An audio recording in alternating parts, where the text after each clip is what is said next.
ప్రభువైన యేసుక్రీస్తు వారి పరిశుద్ధ నామంలో అందరికీ శుభోదయం. ఈరోజు దేవుని వాగ్దానం. నా సంచారములను నీవు లెక్కించి ఉన్నావు, నా కన్నీళ్లు నీ బుడ్డిలో నుంచబడి ఉన్నవి, అవి నీ కవిలిలో కనబడును గదా.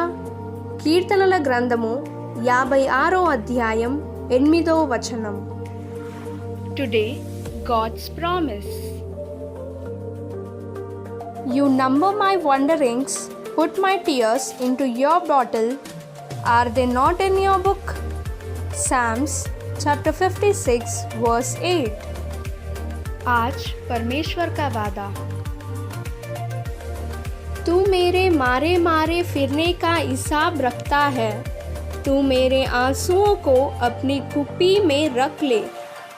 क्या उनकी चर्चा तेरी पुस्तक में नहीं है? भजन संहिता 56वां अध्याय 8वां वचन. తండ్రి కుమార పరిశుద్ధాత్మ నామమున ఈ దినపు వాగ్దానం మీ పట్ల నెరవేరునుగాక. Amen, amen, amen. God bless you. God be with you all.